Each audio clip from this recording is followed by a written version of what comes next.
Hello and welcome to another Seeds of Flourishing video. So before I get onto the subject in question that I want to talk about, I thought it might help to just have a bit of a heads up, a bit of housekeeping about overall how I'm going to position the Seeds of Flourishing episodes going forward in terms of all the other materials that I put out on the channel. So this is from last Sunday, 7 days worth of releases. Obviously here, as I'm recording this video, these three haven't gone out yet, and obviously this particular video will be Sundays for Sunday the December the 11th. But what you're going to start noticing is if you particularly are following the Seeds of Flourishing episodes, maybe you're using one of the playlists to do that, you'll notice that going forward there may be less episodes per week. There may only be one, and that's because I've in some ways stepped back and started to subdivide the sort of things that would end up in the Seeds of Flourishing series when I was, say, releasing 3 a week. And that's been a slow process now. In fact, at one point I think I was doing 4 a week. So 4 of those and 3 of the Magic the Gathering videos. And over time, I've started to subdivide it. And so a lot of what was in the Seeds of Flourishing episodes are now in their own little series. So I'm going to just explain a little bit about one final tweak I'm going to be making. So last Sunday we had this episode 56 on a little bit on phenomenology. So 3 of the 7 days of the week I have Magic the Gathering videos going out. So Monday, Tuesday and Friday. In very broad terms, in terms of what sort of how I like to think these in the form they are. You know, the Set Musings episode is very much about looking at a particular product, in this case a set expansion, and that's done in a nostalgic way. Then we have essentially a deck building video where I've added a twist, where I'm using the suggestion algorithm from EDH-REC that is bolted onto Archidect to help me build a deck around a particular commander from the set in question. And then finally I do an artwork video, which is like a on-camera video where I go through particular artwork from that week's set that I'm covering.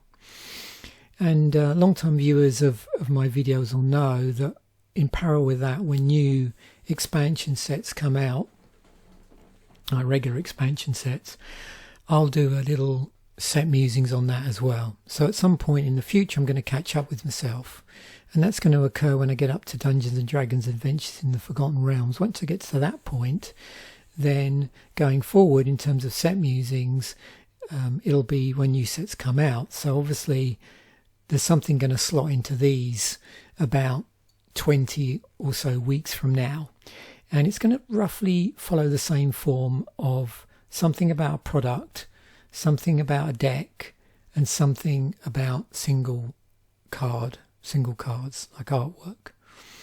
And so what I think it's going to end up being is that this will be looking back at older products. So not necessarily sets themselves, but older decks that I have in my possession, those sort of things. So, you know, going through some of the older products that Magic has released in terms of sealed product. This one is going to be probably looking at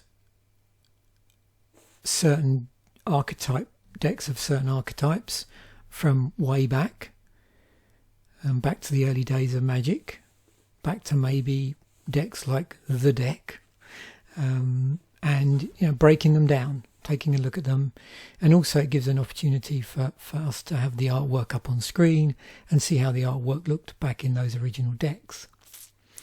And then for Friday's video, that'll still be looking at individual cards, but it won't be quite, it will still be set based, but it will be a subset within a set. So it might be, say, a group of legendary cards or a cycle or something like that. So again, I'm going to be looking through, cards that I currently own. Now, in terms of the videos that have gone into their own series from the Seeds of Flourishing, there were some album videos that originally I'd done in Seeds of Flourishing. That's now become its own series. So this album musing series, I'm up to episode 7. So that was the first series to peel off from here, from the Seeds of Flourishing. This week, videos will be going out actually tomorrow.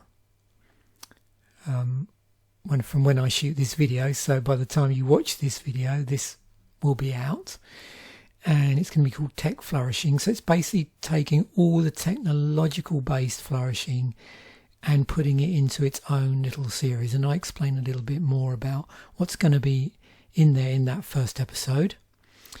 And then jumping over this one, we've already covered Friday's video, and then Saturday's video is going to be a wildcard slot. So invariably it'll be about something that I own. So you can see the one coming up that by the time this video goes out, you will have already watched or had the opportunity to watch, which is a flip through the Thoth Tarot deck. And that you can see that's actually currently processing as I took this screenshot. And the idea is that the Saturday slot will be a wildcard slot. And invariably it will not have one of these color-coded thumbnails. It will just be a thumbnail of whatever it is I'm talking about on camera. So it's, most of the time going to be an on-camera video. However, on weeks where I just don't feel like talking about my stuff, whether that be a deck or an piece of electronic equipment or my album collection or my book collection, then I'll probably do an additional Seeds of Flourishing video based around some sort of popular culture subject. So that's the plan. Anyway, let's get back to what this episode is really about, which is, well, as you saw on there, meditations on first philosophy, but a particular part of it. And as I like to do in all these videos, I like to sort of explain how I've ended up there this week. So in a previous video, I was talking about phenomenology. And as I was reading through that, I felt minded, well, excuse the pun there, but I felt minded to revisit this particular book. Now, I have this version of Philosophy of Mind. This is an excellent book by David Chalmers. And originally I had to purchase this because it was the course book for a short course I took online through Oxford University. They have a number of really cool online distance learning courses, and there's a whole group of short courses on philosophy. And there was one on philosophy of mind, and I thought, yeah, I fancy doing that. So I did that. Finished the course. That was probably about 5 or 6 years ago. And since purchasing this book, there's a new version has come out, second edition. So I'm definitely minded again to maybe purchase this at some point in the future. I noticed there's a loose leaf edition, which could be super handy because this book must be getting pretty thick now. This is pretty thick already. But as a lead-in, I thought I'd just mention in that book where I had started rereading. So it was basically this. So in the book, there's a couple of extracts from Meditations on First Philosophy. There's number 2 and number 6 there's 6 of those. So there's extracts from 2 and 6. It's fairly easy to go online and actually find the Meditations on First Philosophy in its full form. I have a paperback edition of it. I can't remember the name of the publisher. But yeah, it's easy to find this online, and I'll include a link actually to some online resources that you might find useful. So I started reading through this week, and there's a particular part of the second meditation that I find really fascinating, which I'll share with you in a moment. I just want to mention that what I'm going to do as well in this episode is in the description I'll include links to the René Descartes article on Wikipedia. I won't bother including links to the Stanford Encyclopedia of Philosophy page or the Internet Encyclopedia of Philosophy, simply, as you can see, because they're down the bottom here of this Wikipedia article. I'll also include a link to Cogito, the Cogito ergo sum article, which is obviously an article about René Descartes' first principle, originally published in the Discourse on Method in 1637, and then it later appeared in other editions of his works, in the Principles of Philosophy and in the Meditations on First Philosophy. And this is the one that I'm going to focus on, or this is my focus of interest, focus of my seeds of flourishing for this episode. But I'll include a link to this as well. Also a link to the Cogito ergo sum episode of In Our Time. Very interesting if you're interested in finding out a little bit more. Very, very interesting backstory as well to the whole way in which it was put together. So let's go on to the meditations on first philosophy, shall we? And the particular section that I was reading through. So as I've mentioned, there's 6 sections, 6 meditations. And what I find so fascinating and appealing about them is you can work through them. They're great for just working through as meditations. So as it says here, the book is made up of 6 meditations in which Descartes first discards all beliefs in things that are not absolutely certain and then tries to establish what can be known for sure. He wrote the meditations as if he had meditated for 6 days, each meditation refers to the last one as yesterday. So yeah, it's just, I find it, the context and the way it's performed to be very engaging. And what I've found at this point, after reading it all the way through several times over the years, is now what I tend to do is I find certain paragraphs within it fascinating to just sit there and meditate on. And that's really what I did at a point this week. Is I was looking through this second meditation. So in meditation 2, concerning the nature of the human mind, that the mind is more known than the body, Descartes lays out a pattern of thought sometimes called representationalism, which you can see why I sort of ended up here if you know a little bit about phenomenology. And in response to the doubts put forward in meditation 1, he identifies 5 steps to his theory. So obviously you need to have read 1, but because I've read that several times in the past, then I found myself in a position where I just wanted to go in and just read a certain part of it. But in this, you can see laid out here, we've got these 5 steps. And I'm not going to go through these in any great detail, but again, I will include the link to this.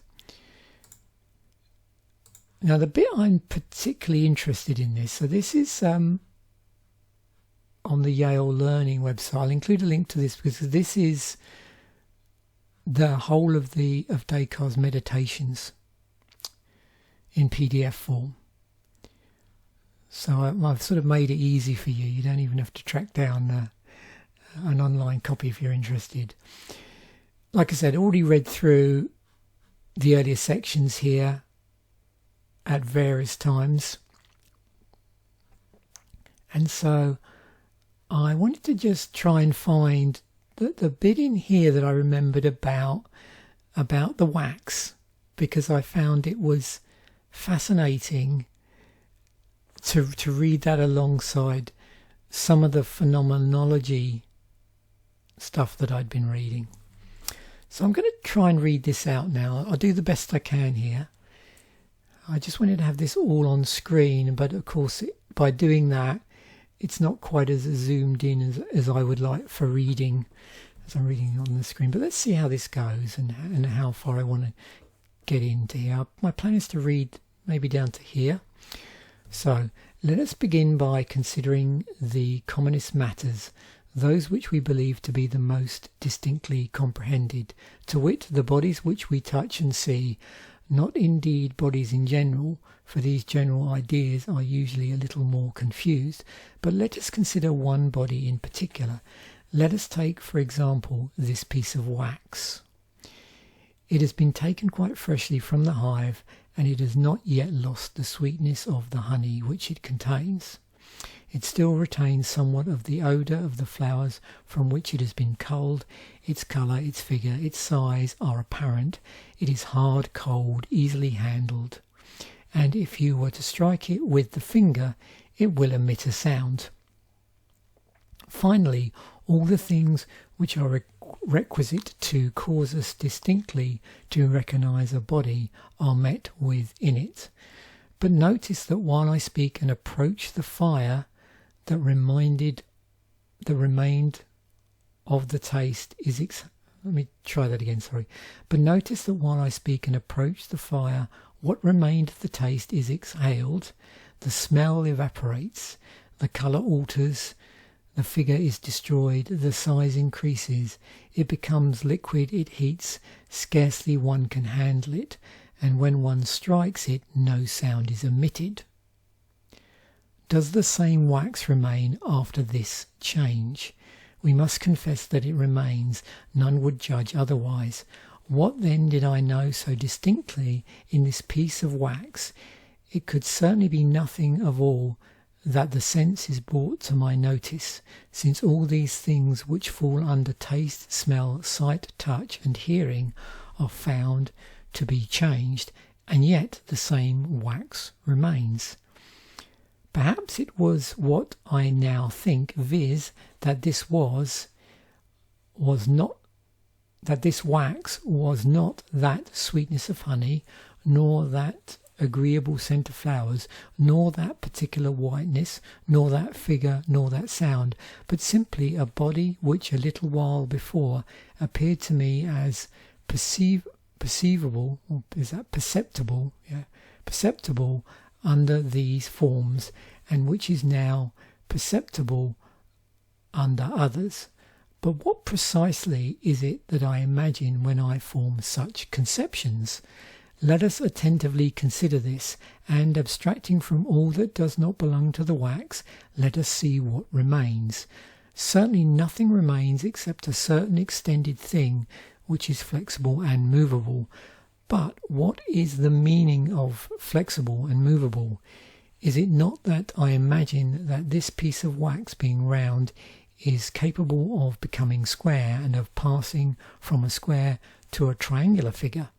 No, certainly is not that, since I imagine it admits of an infinitude of similar changes, and I nonetheless do not know how to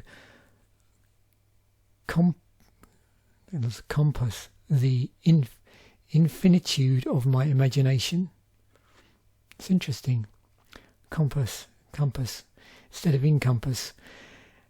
And consequently, this conception which I have of the wax is not brought about by the faculty of imagination. The faculty of imagination. What now is this extension?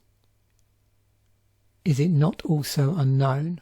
For it becomes greater when the wax is melted, greater when it is boiled, and greater still when the heat increases, and I should not conceive clearly, according to truth, what wax is, if I did not think that even this piece, that what we are considering, is capable of receiving more variations in extension than I ever imagined. We must then grant that I could not even understand through the imagination what this piece of wax is, and that it is my mind alone which perceives it.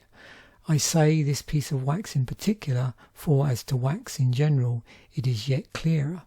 But what is this piece of wax which cannot be understood excepting by the understanding or mind?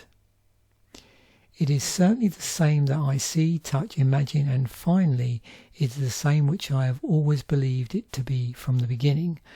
But what must particularly be observed is that its perception is neither an act of vision, nor of touch, nor of imagination, and has never been such, although it may have appeared formerly to be so, but only an intuition of the mind, which may be imperfect and confused as it was formerly, or clear and distinct as it is at present, according as my attention is more or less directed to the elements which are found in it and of which it is composed.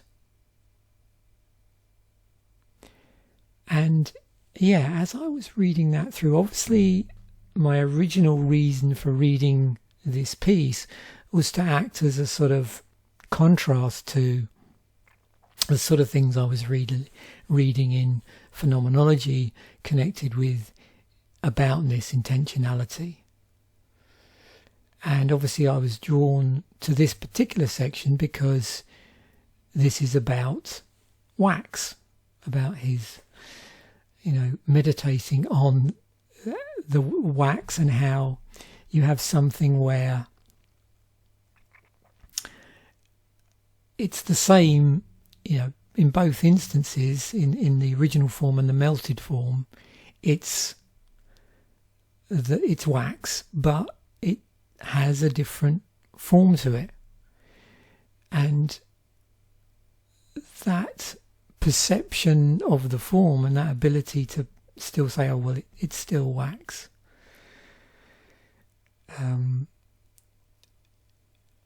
Obviously has implications when one is thinking about an object. And what's nice about reading through this and just the meditations generally is as you go through the steps, I find myself substituting other things that it's about, which have the same sort of ability, or however you want to think about it, same quality, where they can change their form but still be the same thing. Things like an ice cube. Imagine heating that till it turns to water until the forms steam, but then recondenses on a cold surface. But it's all water. And yet other things where, if I put a USB stick in front of me, that's a pretty static thing. And it's not going to change in front of me. Like if the room gets warmer, I move it near a fire. Unless I move it so close it catches fire. Its structure's not really going to change. But if I start to pull the USB stick apart, at what point does it stop being a USB stick? I'm assuming the point at which it loses its function in that particular instance.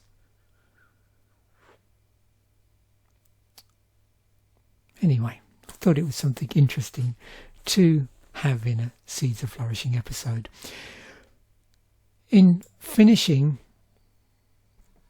I've also included some more online resources. This looks like it's connected to an edX course called Minds and Machines. Maybe I should take a look at this, because some of these edX ones are free to do, but you just need to pay to get the certificate.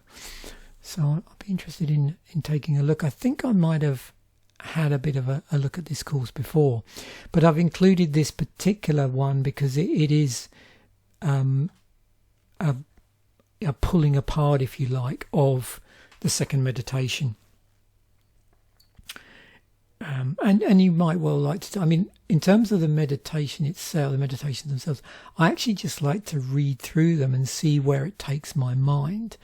I must confess that I've, apart from a couple of analysis, I've not read like secondary resources that much. And at some point I'm probably going to go through this, but I quite like where I am at the moment and seeing where just reading through the meditations again takes me and where it spins me out. Anyway, thanks once again for watching. Bye for now, and I will catch you in the next episode.